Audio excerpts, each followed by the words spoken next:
Hello everyone, welcome to Network Africa. I'm Joke Rogers reporting from Lagos, Nigeria. Begin in Somalia, where gunfire was heard this morning from inside a besieged hotel in the capital. The hotel had been attacked and besieged over the weekend, prompting the Somali parliament to postpone a scheduled session. The Villa Rose Hotel near the presidential residence was stormed on Sunday by attackers of Al-Qaeda-linked Al-Shabaab using guns and explosives. It's reported that some government officials escaped from its windows. A police officer at the scene who spoke on condition of anonymity said special forces units known as Gashan and Haramsad had taken over operations. The casualty and rescue count is not yet clear. Al-Shabaab, which is seeking to topple the government and establish its own rule based on an extreme interpretation of Islamic law, frequently stages attacks in Mogadishu and elsewhere. And at least 14 people have been killed by landslide in the Cameroonian capital, Yaoundé. The regional governor, Nassiri Paul Bear, said those who died had been attending a funeral themselves. Residents said several families of mourners had gathered under large tents on waste ground at the top of a hill when part of the ground beneath them gave way. Yaoundé is one of the wettest cities in Africa and is made of dozens of steep, shack-lined hills. Heavy rains have triggered several devastating floods throughout the country this year, weakening infrastructure and displacing thousands of people. People have lost their lives. They were attending a meeting in this place, very dangerous area, when suddenly there was a landslide.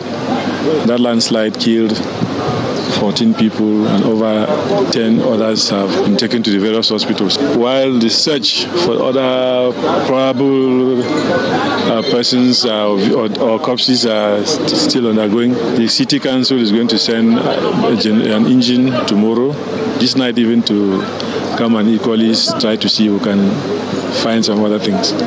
So for now, we want to tell the population that it's a risky zone to stay, and we are calling on them to liberate the area for now for the police and the gendarmes to do their work, so that by tomorrow morning we'll be able to have a clear report on the situation.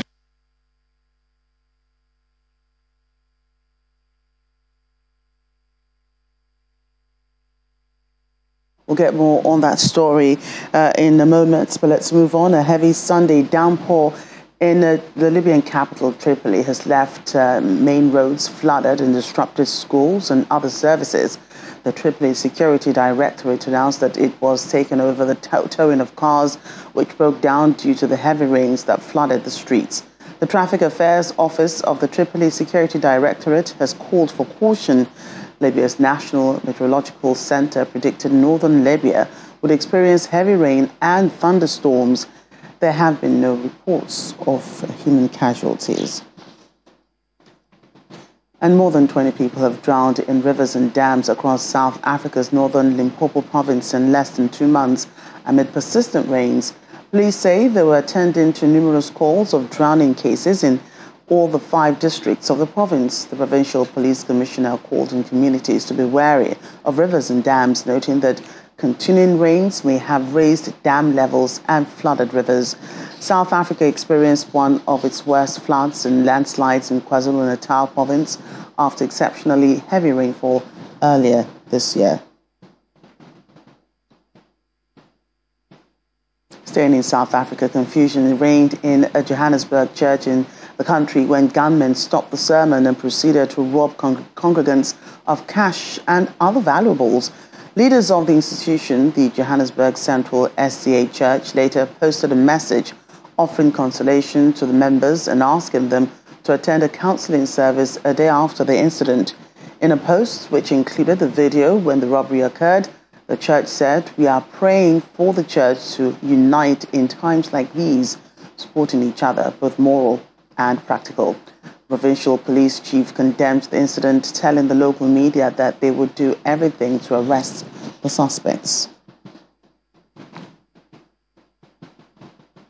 Other stories now keep making Nigeria proud in South Africa, but remember, the less privileged back home. That was the message of the 14th Emir of Kano, Sanusi Lamido Sanusi, to the Nigerian Doctors Forum in South Africa at the weekend in Johannesburg. The doctors, who gathered for the first time since the COVID-19 pandemic, also pleaded with Nigeria's political leaders to do all they can to make the health sector in the country much better for the benefit of the citizens who cannot afford the most basic of their healthcare needs. The speech of the 14th Emir of Kano was an impromptu one. He commended the doctors gathered for lifting Nigeria's name high in their host country, South Africa, but also encouraged them to be part of building a better Nigeria.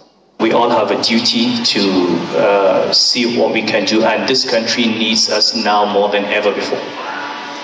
When we have a challenge, when we have a crisis, it's not the time to get up and run away. It's actually the time to go and help. When your house is on fire, you don't run away, you look for the fire brigade to come and kill the fire. And we are the fire brigade. We need to go back and fix that country.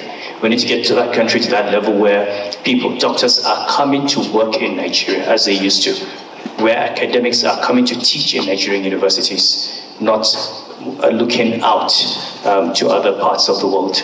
Now there's a lot of work to be done on the economy, a lot of work to be done on politics, on governance, but we are not going to do, nobody will do that work for us. We Nigerians have to do it ourselves. Nigeria's High Commissioner to South Africa, Ambassador Mohammed Manta, on his part, assured the guest speaker of the efforts of the doctors and indeed many Nigerians in South Africa to contribute back home, and pleaded for the continued intercession of leaders like him to steer the people right in choosing leaders that will serve Nigeria better. We need to have people who really think about service, not how to destroy the society. And we do pray also that with the kind prayers of eminent Nigerians like your humble self, as well as our elders, religious leaders particularly, they would take it upon themselves also that they are another arm of God's political party, not the human political party, to disseminate messages to us, to the congregations, so that the congregations will choose right and they will choose to the best of what the society stands to gain. Rest in perfect peace. Amen. The Nigerian Doctors Forum South Africa, which is meeting for the first time since the COVID pandemic, say despite the worrying trend of political leaders leaving the struggling health sector in Nigeria to seek medical treatment abroad, they'll keep doing their part to help improve the sector. We are not leaving it to only the leaders at home. We are pushing very hard to ensure that our health system is where it is supposed to be. We are contributing in so many ways to ensure that we advise the powers that be at home, including those who are in the respective health institutions, to ensure that we are putting our minds together and putting our skills together to bring it at par with what it is or what it should be in other parts of the world. The former CBN governor left the event shortly after his speech, and we took a shot for a comment on the new colors and dimensions of Nigeria's economy. I'm not talking about the economy. From Johannesburg, South Africa, Betty Dibia, Channels Television News. Leaders from the East African region are holding talks in Kenya aimed at ending conflict in Eastern Democratic Republic of Congo. In his opening address, Kenya's former President Uhuru Kenyatta, who is a mediator, appealed to all sides to give peace a chance. Last week, regional leaders agreed on a ceasefire following intense fighting between DR Congo's army and the M23 rebel group in North Kivu. But a spokesperson for the rebels said they were not invited to attend the latest talks in Kenya. DR Congo's government has accused Rwanda of backing the group, which Kigali has continually denied. South Sudanese refugee fights are fighting deforestation in Uganda by planting trees. In 2017, Opira Bosco Okot ran and walked barefoot for days to flee conflict in the country. When he arrived in Uganda, he was registered at Halabek refugee settlement and allocated a plot of land to build a temporary structure and have some farming space. As drought took hold, however, competition over increasingly scarce natural resources grew between refugees and their hosts.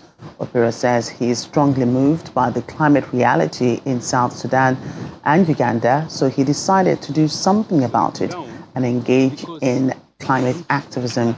In 2021, he founded the Leeds, an organization that supports his community and helps refugee children and youth stay in school. Students learn to protect the environment and promote tree planting.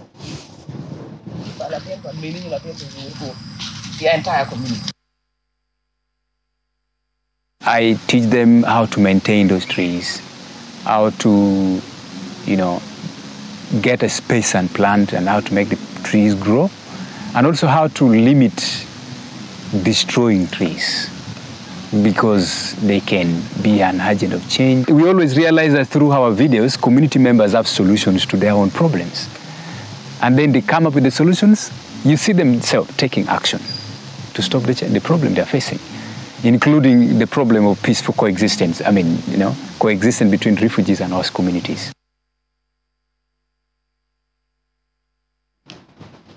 The Ukrainian government has launched the Black Sea Grain Initiative, which will see tons of grain being supplied to African countries in 2023.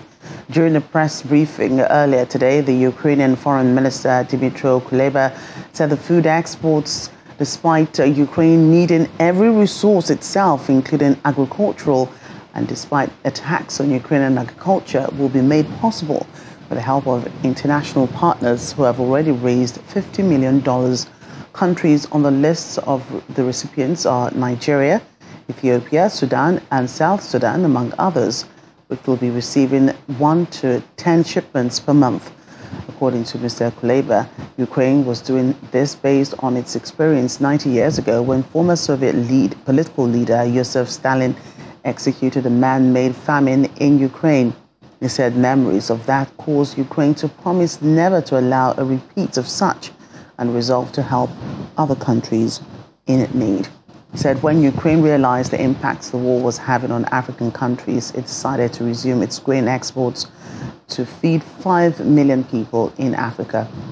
He called on African leaders to support Ukraine, given atrocities committed by Russia in the country, and the continuous discovery of mass graves in cities occupied by Russian soldiers. Mr. Kuleba also drew attention to intensified Russian strikes last week, which are likely to continue this week. Still ahead on the program, the Igbo community from southeast Nigeria, but in Dubai, come together to celebrate Cultural Day. Details in a moment.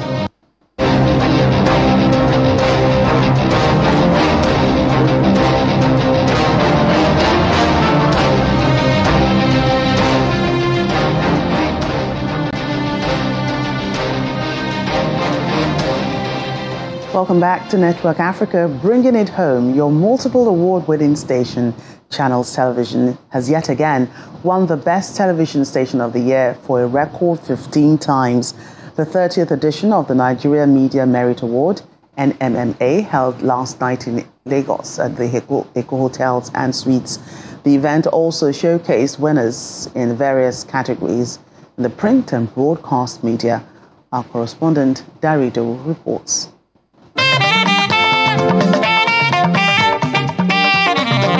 It's an evening event to reward hard work and ingenuity in the media landscape, and this year's edition is special.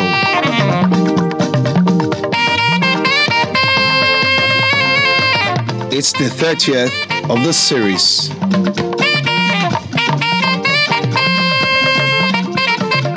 The trusty chair, a veteran in the industry, shares his experience with the audience as a war journalist himself, but then reflects on the brutal killing of 2 young journalists during the Liberian War. He says journalism is a challenging profession. Members of the profession have worked assiduously to defend freedom of the press, which provides the oxygen that keeps democracy as a system, its values, and its institutions alive. if free press dies, democracy shall inevitably go with it. For a 30-year tradition, the pedigree and credibility of the award have been designed and sustained over the years with a list of criteria to guide the assessors. The level of adherence to rules of the regulatory body, the percentage of local content, response to financial obligations internally and to regulatory bodies, public acceptance and perception of the media house, quality of programming and transmission, quality of reproduction in the case of newspapers, level of professionalism in content, objectivity, fairness, and balance. Finally, industrial harmony within the organization. Governor Babajide Sanwo-Olu is the chief host and was accompanied to the event by a large entourage. He urges the media to exercise a high level of professionalism as they go about their business. We are in call for great circumspection and great fidelity to the timeless principles of journalism. Accuracy is critical, fairness at all times, balanced reportage, integrity, I imagine, is critical at all times. Your standards must never be lowered for anything, and definitely not in this age in which social media and internet has enabled the easy amplification of fake news and malicious report, hate speeches that are intended to give undue political advantage or to divide our society or even derail this our democracy. For the Latif Jakonde Prize for Political Reporter of the Year are... The award nominations are called, most of which are in the print category. The Punch. Then the broadcast media. The awards range from the reporter, presenter, producer of the year to the station of the year. TVC. NBC Prize for Television Station of the Year. And the best is saved for the last. The Best TV Station of the Year award. The winner is Channels Television. For the champion, stand up, stand up, stand up.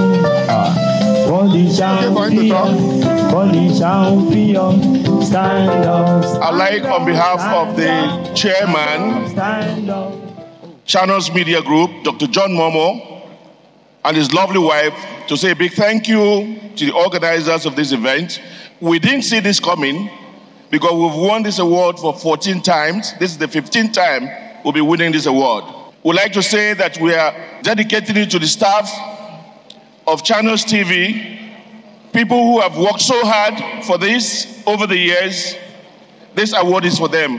I thank you all, and I thank you indeed. The NMMA has over 1,000 alumni who have been found worthy of recognition for their hard work in various media organizations across different platforms over the years. And for many, this award is a tonic for more work. Dari Idu, Channels Television News. Now, outside our shores, while the diplomatic challenges between Nigeria and the UAE linger, Nigerians resident in the Middle Eastern country who belong to the Igbo community send a strong sign of hope as they gather to celebrate their culture in the Sharjah Emirate. The first of its kind event presenting an opportunity for members of the High Commission to engage with the community. Our correspondent, Maiwa Adegoke, has more.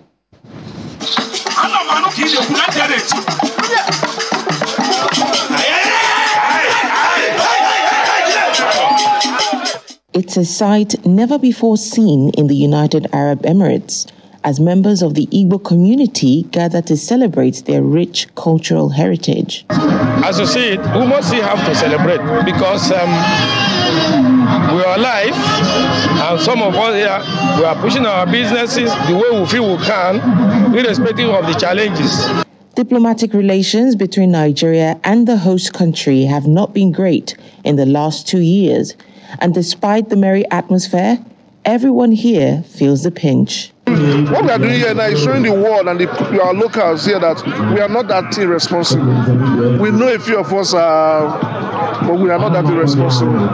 So that's what we are trying to portray to the locals here. An event like this suggests a hope and suggests resilience and suggests that Nigerians, especially law-abiding Nigerians, professionals, business owners in the country, are really determined to follow through this situation, and they are very hopeful also that Nigerian government will do much better in terms of engaging with the UAE authority, with the UAE authorities to resolve the situation.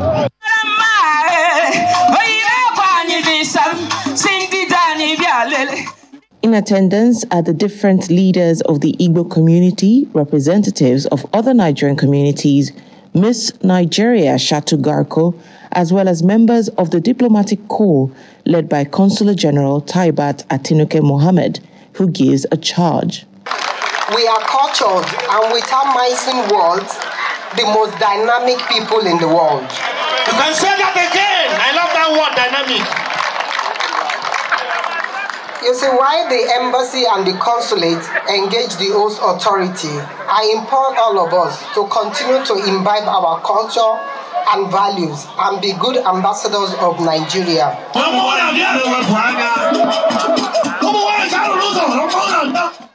Well, when the celebration is over, each and everyone will have to go back to their individual lives and businesses and try to continue navigating the challenges that they face as Nigerians. From Sharjah in the United Arab Emirates, Maya Wadegoke for Channels Television News. And finally, on the program, an Egyptian man transforms waste paper, cardboard and plastic into artistic pieces with the goal of inspiring others to recycle more. Egyptian artist and graphic designer Ahmad Shaban spends hours each day transforming waste into works of art.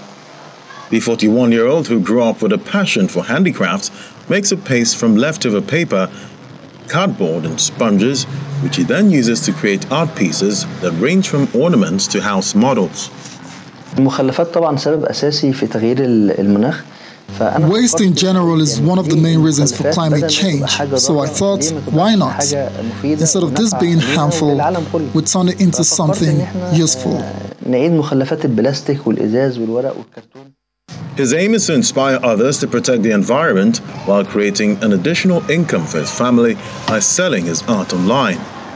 Recycling is a form of art, just like any other visual art. I hope that more attention will be given to this art form. The father of one says his young daughter also loves art and even helps him out sometimes with his work. Shaban hopes that people who have the talent of recycling will learn from his example and be encouraged to produce more to help the environment. That's Network Africa today. Thank you for watching. I'm Joker Rogers.